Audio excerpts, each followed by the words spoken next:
All right, this is video lecture number 6. This is Mr. Weber. Hello again. This is the English arrive in the Chesapeake. We are going to cover 3 different sections today. The first is settling the tobacco colonies. The second is masters, servants, and slaves. And the third, of course, is Bacon's Rebellion. So let's begin. 17th century Virginia was not a happy place for English settlers or Native Americans. The colony that would produce the revolutionary leadership of Patrick Henry, George Washington, and Thomas Jefferson had extremely troubled beginnings. The colony almost didn't make it. People died at an astonishing rate, 80% in the first generation of settlement and 50% in the first half century. England poured thousands of mostly male indentured servants into Virginia to raise the tobacco crop. Many died, few married, and increasingly most were unable to obtain their own land after completing their term of servitude. So this is, again, the English arrive in the Chesapeake. Let's go ahead and move on to our first section, which is settling the tobacco colonies.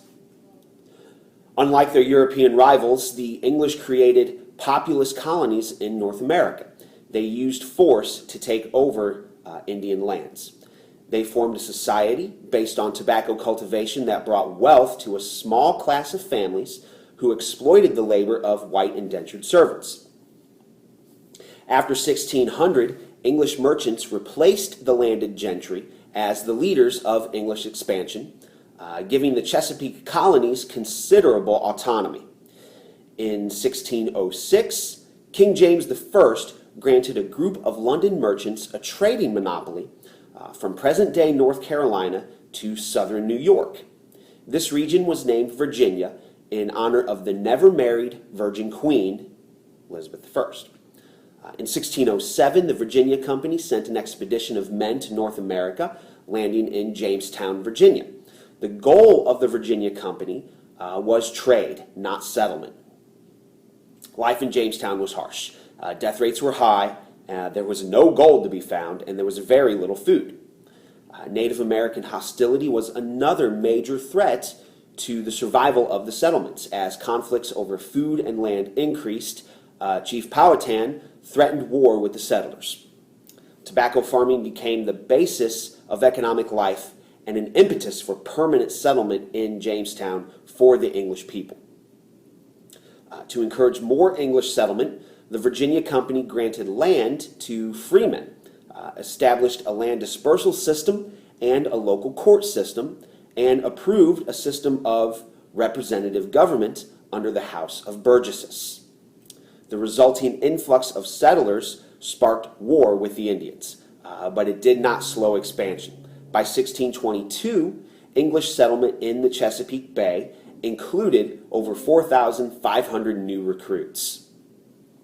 English expansion sparked a war in 1622, led by Powhatan's brother and successor.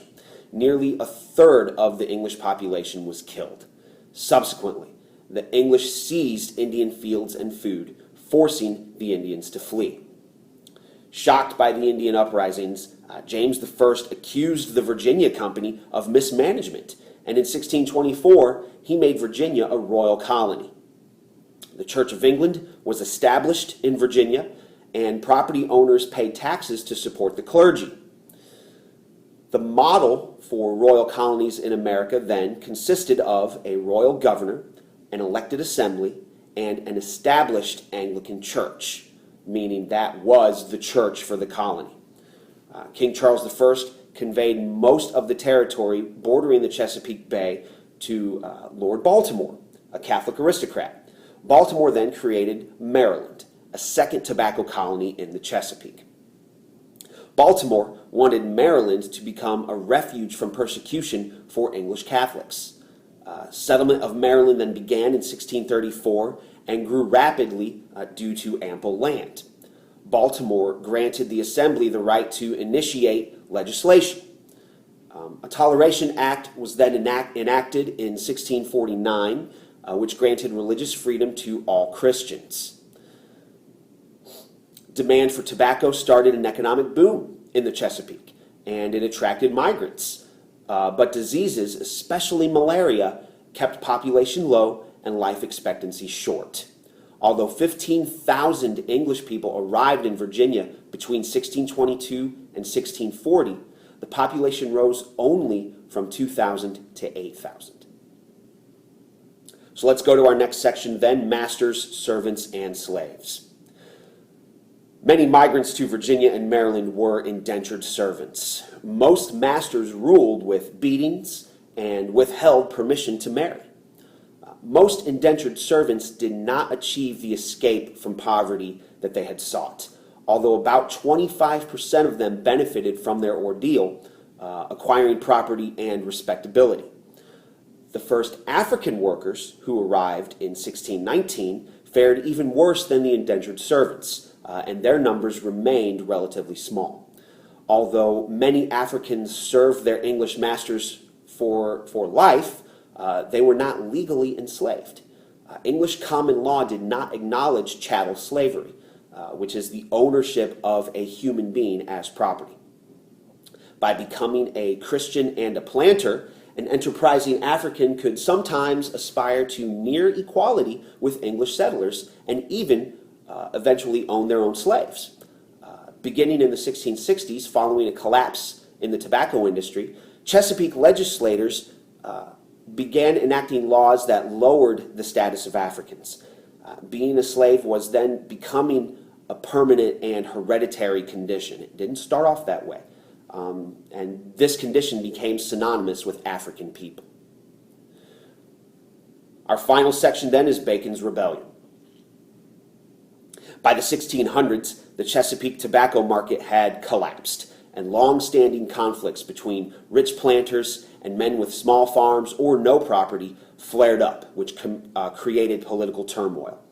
In an effort to exclude the Dutch and other merchants, Parliament passed an Act of Trade and Navigation in 1651, permitting only English or colonial-owned ships into American ports. The number of tobacco planters increased, but profit margins were growing thin. The Chesapeake then ceased to offer upward social mobility to either whites or blacks. The Chesapeake colonies came to be dominated by elite planter merchants, while poor, newly freed indentured servants struggled to buy their own land. Social tensions between elite planters and struggling landless laborers eventually reached a breaking point in Virginia during Governor William Berkeley's regime. Berkeley gave tax-free land grants to members of his council. To acquire land, poor white freeholders and aspiring tenants wanted local Indians removed from the treaty-guaranteed lands along the frontier. Wealthy planter merchants opposed Indian removal. They wanted to maintain the labor supply and to continue trading furs with the Native Americans. These poor freeholders and propertyless men formed their own militias then, and they began killing Indians in 1675. The Indians retaliated, of course, by killing whites. Not wanting the fur trade disrupted, Governor Berkeley proposed building frontier forts. Settlers saw Berkeley's strategy as a plot to simply impose high taxes and to take control of the tobacco trade. Then a man named Nathaniel Bacon, a member of the governor's council, led a protest against Berkeley's strategy. Bacon and his men killed a number of peaceful Indians, for which Berkeley arrested Bacon. When Bacon's militant supporters threatened to free Bacon by force, Berkeley agreed to some political reforms, and he restored voting rights to landless freemen. Not satisfied, Bacon's men burned Jamestown and issued a manifesto and declaration of the people, demanding removal of all Indians and an end to the rule of the wealthy, quote, parasites. Although Bacon died from disease in 1676, Bacon's rebellion prompted tax cuts, a reduction of corruption, and the opening of public offices to yeomen, and also an eventual expansion into Indian lands. To forestall another rebellion among former indentured servants, Chesapeake planters turned away from indentured servitude and explicitly legalized slavery in 1705.